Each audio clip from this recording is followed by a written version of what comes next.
سراجا منيرا الذي ألف بين قلوبنا فأصبحنا بنعمته إخوانا. الصلاة والسلام على سيد المرسلين وعلى أمهات المؤمنين وعلى آل بيته الطيبين وعلى أصحابه المرضيين وعلينا ومن اتبعهم بإحسان إلى يوم الدين. Amin ya Allah ya Rabbal Alamin. Amma ba'd. Yang saya hormati dan insya Allah dimuliakan oleh Allah Subhanahu wa Ta'ala, para ulama yang hadir di sini dan para habaib. Saya tidak bisa menyebutkan satu persatu yang hadir, tapi malaikat maha mencatat orang-orang yang hadir. Kata baginda Rasul SAW, yatluna kitab Allah. Mereka hadir itu semata-mata ingin mendengarkan, membaca ayat-ayatnya pencipta, yaitu Allah Subhanahu wa Ta'ala. Lalu mereka datang dengan keadaan yatadarasuna bainahum. Mereka juga mempelajari ayat-ayat Allah Subhanahu wa Ta'ala. Illa haffat alaihimul malaikah, kecuali di majlis yang seperti itu malaikat itu berkumpul penuh. Seandainya kita bisa melihat, kita tidak akan bisa bergerak, saking penuhnya para malaikat yang hadir ridho dengan majelis ilmu, majelis zikir kepada Allah Subhanahu wa Ta'ala. Kemudian nazalat alaihimus sakinah, kata baginda Rasul sallallahu alaihi wasallam, di majelis itu turun ketenangan dari sisi Allah. Karena orang lain sedang berada dalam keadaan galau, dalam keadaan yang macam-macam masalah, tapi orang yang hadir di majelis ilmu diberikan ketenangan oleh Allah Subhanahu wa Ta'ala. Bukan hanya itu, kata baginda Rasul sallallahu alaihi wasallam, wa ghasyat alaihimur rahmah. Yang namanya rahmat Allah itu seperti hujan turun di dalam majelis ilmu, majelisnya zikir, majelisnya doa, majelisnya salawat kepada baginda Rasul sallallahu alaihi wasallam. Itu rahmat Allah seperti hujan. Artinya apa? Artinya orang punya hajat, mudah-mudahan dikabul hajatnya sama Allah Subhanahu wa Ta'ala. Yang punya hutang, mudah-mudahan dimudahkan hutangnya oleh Allah Subhanahu wa Ta'ala, dibayarkan. Yang sedang sakit, mudah-mudahan segera disembuhkan oleh Allah Subhanahu wa Ta'ala. Dan yang sedang bermaksiat, mudah-mudahan dibukakan pintu taufik oleh Allah Subhanahu wa Ta'ala dan juga taubat kepada Allah Subhanahu wa Ta'ala. Amin ya Rabbal Alamin. Kemudian kata baginda Rasul sallallahu alaihi wasallam yang terakhir di majelis itu, wa dzakarallah fi man indah, dan Allah Subhanahu wa Ta'ala dzakarahumullah, Allah Subhanahu wa Ta'ala menyebutkan satu persatu yang hadir di majelis itu di sisi para malaikat dan membanggakannya. Ini hadir si fulan bin fulan, dia datang jauh-jauh, dia mungkin nggak punya uang, nggak punya dana, dia lagi kesulitan, di rumahnya banyak masalah, tapi dia datang di majelis ilmu, sama Allah disebutkan namanya satu persatu oleh Allah Subhanahu wa Ta'ala. Maka para ulama yang hadir, para habaib, para tokoh, para guru, saya mohon maaf, ya tidak bisa menyebutkan satu persatu, tapi Allah Subhanahu wa Ta'ala menyebutkan kita semua di dalam majelis yang jauh lebih mulia, yaitu di 7 lapis langit di atas sana, satu persatu disebut. Dan anak-anakku sekalian, jamaah majelis Rasulullah sallallahu alaihi wasallam, dan juga para pencinta Sayyidina Muhammad sallallahu alaihi wasallam dimanapun berada, alhamdulillah wa syukur ala ni'amih. Yuk kita memuji Allah, bersyukur sama Allah. Kenapa? Pada malam hari ini banyak orang-orang yang tidak bisa merasakan nikmat seperti kita, tidak bisa merasakan pahala seperti kita, tidak bisa dilihat oleh Allah Subhanahu wa Ta'ala seperti kita, tidak ditemani oleh para malaikat seperti kita, tidak diberikan rahmat seperti kita, tidak diturunkan sakinah seperti kita. Maka yuk kita bersyukur kepada Allah dengan tidak menyombongkan diri. Mudah-mudahan Allah Subhanahu wa ta'ala mengampuni dosa-dosa kita. Amin ya Allah. Anak-anakku sekalian yang saya cintai karena Allah Subhanahu wa ta'ala, kita hadir malam hari ini di dalam jalsah Majelis Rasulullah sallallahu alaihi wasallam tahun baru. Guru kita pendiri majelis ini Habibana Mundhir bin Fuad Al-Musawa alaihi rahmatullah itu biasa melaksanakan acara seperti ini. Dan acara-acara seperti ini di malam tahun baru bukan karena kita ingin memperingati tahun baru, bukan sama sekalian anakku sekalian. Tapi kan kita khawatir turun azab Allah ketika maksiat itu merata di mana-mana. Mudah-mudahan dengan antum yang berdoa di sini salah satu doanya dikabul sama Allah. Jaga dari maksiat, dari cobaan, dari azab. Orang yang berzina, orang yang minum minuman keras, orang yang melakukan hal yang mungkarat, ya. Bukan berarti kita ini bersih, tidak. Naudzubillah.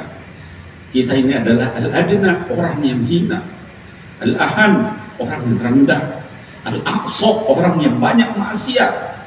Al-afqar, orang yang sangat miskin di hadapan Allah Subhanahu wa ta'ala. Tapi kita berdoa kepada Allah, mudah-mudahan ya Allah dengan wasilah saya hadir di majelis ini, jangan sampai Engkau turunkan cobaan kepada umat Sayyidina Muhammad sallallahu alaihi wasallam. Anak-anakku sekalian, apa sih sebenarnya di dalam Islam melihat pergantian waktu? Kata Allah Subhanahu wa ta'ala di surah Al-Furqan, kata Allah, huwallazi ja'ala al-laila wan-nahara khilfatan. Sungguh Allah Subhanahu wa ta'ala yang sudah menjadikan malam lalu siang itu berganti, silih berganti, ya. Malam ganti siang, ganti lagi malam, terus berputar. Tujuannya apa pergantian waktu itu? Apakah itu bulan, apakah itu hari, apakah itu jam, apakah itu menit, apakah itu tahun? Kata Allah, yang pertama, liman arada ayyadzakar. Mudah-mudahan dengan pergantian waktu itu kalian bisa introspeksi dengan amal-amal kalian. Udah berlewat 1 tahun, apa yang saya lakukan selama setahun ini? Apa Allah kira-kira ridha dengan apa yang kita lakukan? Atau Allah Subhanahu wa ta'ala bakal marah sama kita? Kalau Allah ridha, alhamdulillah, lanjutkan amal-amal itu. Kalau kira-kira Allah enggak ridha, kita maksiat terus-menerus setahun penuh, maka yuk kita istighfar minta ampun sama Allah di malam hari ini. Mudah-mudahan ketika pergantian tahun ini Allah Subhanahu wa ta'ala mencatat kita di akhir tahun menjadi orang-orang yang diridhoi oleh Allah Subhanahu wa ta'ala. Liman arada ayyadzakara. Yang pertama, kata Allah, supaya mereka itu introspeksi. Lalu yang kedua, wa arada syukur. Dan supaya mereka itu bersyukur kepada Allah Subhanahu wa ta'ala. Ya Allah, tambah lagi setahun umur saya. Alhamdulillah masih sehat walafiat. Masih bisa melihat matanya, masih bisa berjalan kakinya, masih bisa mendengar telinga kita. Syukur ya Allah.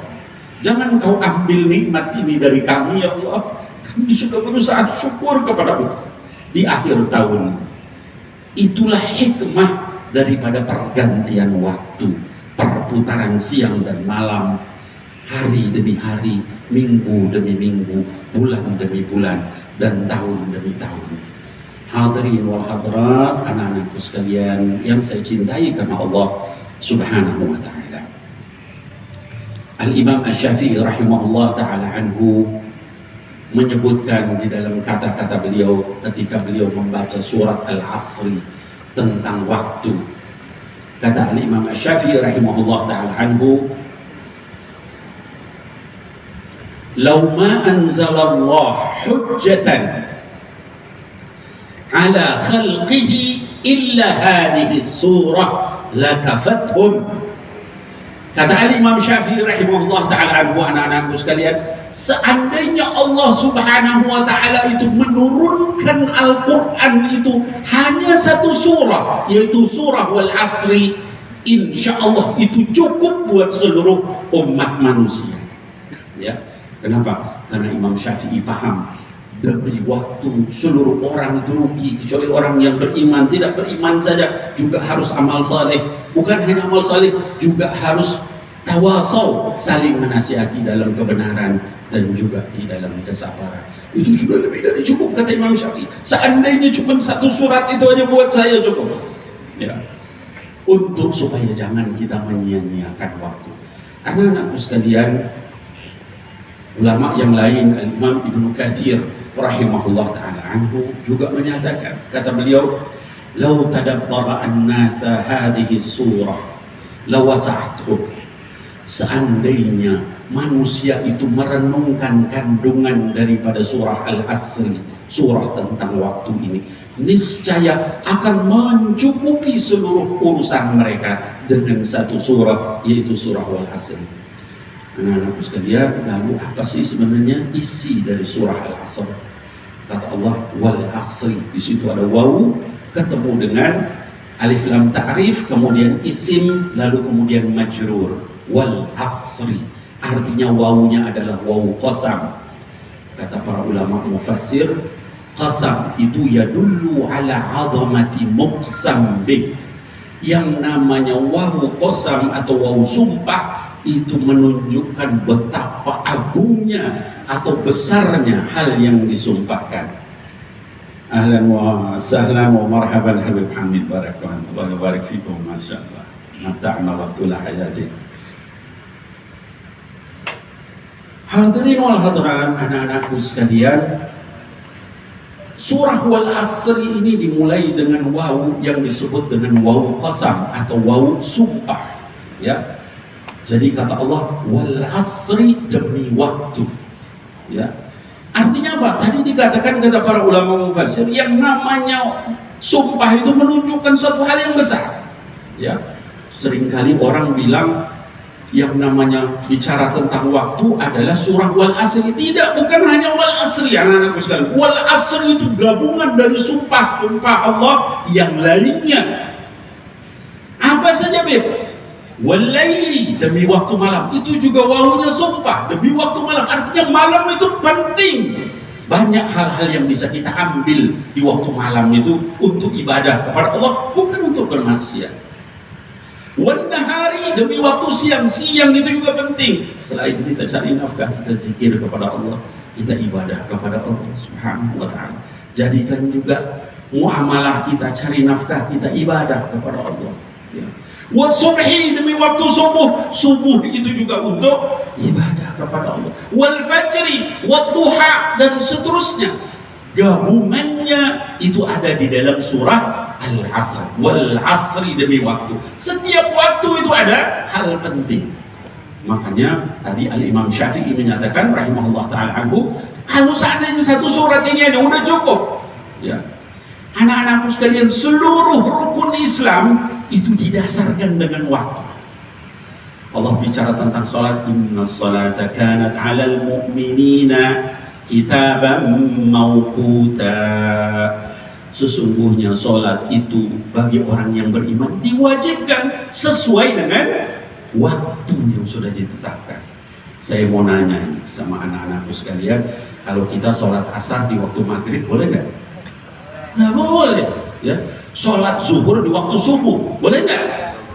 Kan lebih semangat, jadi lebih cepat sholat. Orang nunggu apa zuhur dulu, dia enggak, saya udah duluan, Beb. Tujuannya apa? Supaya lebih semangat, Beb, pahalanya lebih gede. Diterima nggak kira-kira? Ya kagak. Saya sholat isya, Beb, di waktu maghrib, supaya semangat sama Allah subhanahu wa ta'ala. Ya kalau jamak boleh, ya, dengan syarat jamak, kalau nggak boleh, ya. Jadi sholat itu sudah ditetapkan waktunya. Jadi semua ibadah dalam Islam, rukun Islam itu dikaitkan dengan waktu. Allah bicara tentang zakat, ya, fa'tu haqqahu yauma hasadi. Keluarkan zakatnya itu pada hari yang atau waktu yang ditetapkan pada saat panen, ya kalau pertanian.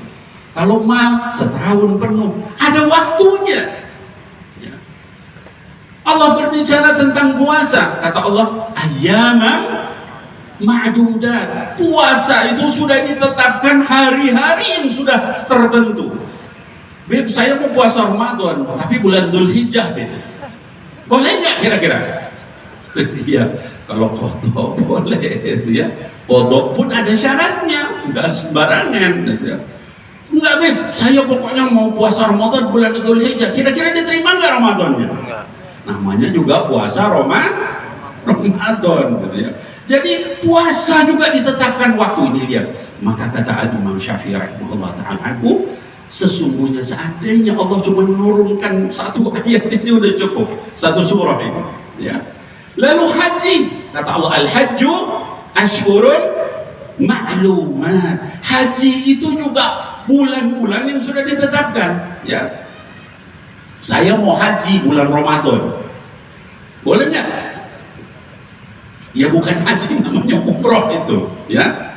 Kalau haji, ya sudah Dzulqa'dah, Dzulhijjah, itu saja nggak bisa. Saya mau Syawal, Beb, hajinya nggak boleh, ya. Jadi haji juga waktu yang ditetapkan. Anak-anakku sekalian, seluruh yang namanya rukun Islam itu ditetapkan berdasarkan waktu, dan Allah Subhanahu wa taala melalui lisan Sayyidina Muhammad sallallahu alaihi wasallam menyebutkan dalam hadisnya, kata baginda Rasul sallallahu alaihi wasallam, badiru bil a'mali sab'an. Bersegeralah kalian semua anak-anakku sekalian melakukan amal sebelum datang 7 hal. Ini kita karena mau tahun baru, ya sebentar lagi, yuk kita lihat waktu-waktu kita pakai untuk apa. Kata baginda Rasul, hal tantadiruna illa faqran munsiya. Apa kamu nunggu-nunggu beramal sampai datang kepada kamu kemiskinan yang membuat kamu jadi lupa untuk ibadah? Orang kalau miskin sempat ibadah enggak, anak-anakku sekalian? Waduh, Bib, saya mau nyari uang aja susah, Bib. Saya cuma sholat 5 waktu doang, nggak sempat saya sholat duha, nggak sempat saya puasa sunnah karena kerja saya bawa karung dari pagi sampai sore, susah payah, Bib, saya orang miskin, ya. Kata Allah, apa kalian nunda-nunda amal sampai datang kemiskinan yang bikin kalian jadi lupa?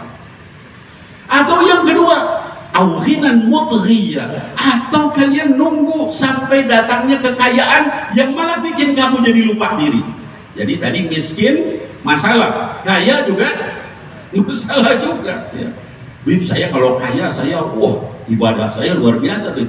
Saya pokoknya tiap malam saya tahajud, tiap selang sehari saya puasa Daud. Begitu datang kekayaan, sibuk ngurus duit, ngurus bisnis. Betul apa betul? Bisnis ini buka perusahaan ini, beres ini buka perusahaan itu, terus begitu. Ghinan mudghiyah, kekayaan yang membuat kalian lupa diri. Atau yang ketiga, kata baginda Rasul, nih kalau kita nunggu itu semuanya jelek. Tadi kemiskinan yang bikin kita jadi lupa karena kita sibuk, ya, bikin kita akhirnya nggak sempat. Kekayaan bikin kita lupa diri. Yang ketiga, kata baginda Rasul, au maradan mufsidan, atau datang kepada kamu penyakit yang merusak badan kamu. Udah sakit, kita dirawat di rumah sakit, kita bisa nggak sholat Jumat? Bapak Ibu sekalian, anak-anakku sekalian, bisa nggak itu sholat Jumat kalau udah dirawat di rumah sakit? Ya Allah, boro-boro, ini selang bagaimana nyopot ini, ya. Saya nggak bisa nyopot ini, disuntik ini, infus, ya. Sakit itu bikin kita rusak, nggak bisa. Kata baginda Rasul SAW, atau kalau bukan sakit, haraman mufnida, atau tua yang bikin kalian lemah. Beb, saya masih muda nih, jiwa anak muda, berantem, Beb, di luar sana itu, anak muda gitu, Beb, ya, bukan sholat di masjid. Nanti kalau udah tua gimana? Ya, udah tua nggak ditanya sama yang tua-tua, bapak-bapak kita, kakek kita, kira-kira kita gimana kalau misalnya kita mau ibadah kalau sudah tua? Batuk aja lama. Ya, parah gitu kan, boro-boro mau ibadah banyak-banyak, ya. Udah kayak gitu orang. Allahu Akbar, Allah, imamnya udah sampai Allahu liman hamidah, dia belum sampai rukuk, Ya. Kenapa? Karena udah tua banget. Ya. Haraman mufnida. Tua itu bikin kita jadi lemah, nggak kuat. Atau datang yang kelima, kata baginda Rasulullah SAW, mautan mujhiza, atau nunggu sampai kamu mati dibalas amal kamu, nggak sempat kamu melakukan itu. Naudzubillah tsumma naudzubillah min dzalik. Ya. Atau yang keenam, kata baginda Rasul, ini makin kesana makin parah. Ya, mati masih mending. Yang keenam apa? Awid dajjal fasyarra ghaibin yuntadhar. Sesungguhnya kalian nunggu itu sampai datangnya dajjal. Itulah seburuk-buruk sesuatu yang belum datang sama kamu. Begitu dia datang, banyak orang kena fitnah, banyak orang yang nyembah dia. Jangankan dajjal, ya, sekarang aja yang ngaco-ngaco, yang sesat-sesat, pengikutnya banyak. Betul apa betul? Itu bukan dajjal, apalagi kalau dajjal orang meninggal dipotong kepalanya dibelah dua terus dipegang langsung jadi lagi. Kira-kira gemetar nggak orang kalau lihat begitu? Ya. Sekarang konon katanya sudah ada ya di di satu daerah katanya keluar orang yang luar biasa sakti, ya, Imam Mahdi. Ya. Saya bilang jangan-jangan itu kalau nggak Imam Mahdi ya dajjal. Hati-hati kita bilang Imam Mahdi ya, nggak sembarangan Imam Mahdi. Kemudian yang terakhir kata baginda Rasulullah SAW, awis sa'ah fassa'atu adha wa amar, atau datangnya hari kiamat. Hari kiamat itu adalah lebih susah dan lebih pahit lagi.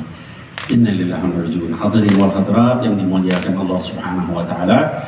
Ini sudah datang Habib Hamid, juga ada para ulama yang lain. Saya tidak berpanjang kata dan saya ini mohon ridho sama antum sekalian nih, dari sini jalan lagi nih. Ya, masih ada acara lagi nih. Ya, di satu tempat, jadi saya ngejar waktu dari sini, mudah-mudahan masih terkejar, mudah-mudahan nggak macet di jalan, masih satu acara lagi. Jadi saya kira mungkin saya cukupkan, insya Allah kita dengarkan nanti para ulama, para habaib, para guru yang akan menyampaikan kepada kita, dan mudah-mudahan yang saya sampaikan tadi bermanfaat. Mudah-mudahan kita termasuk orang-orang yang mengisi setiap waktu dengan berzikir kepada Allah, sehingga kemudian kita bisa menahan apa-apa yang buruk yang datang dari keburukan orang-orang yang berbuat buruk. Yang mudah-mudahan Allah jaga kita semua, amin ya Allah ya rabbal alamin. Jazakallahu khair, barakallahu fikum. Assalamualaikum warahmatullahi wabarakatuh.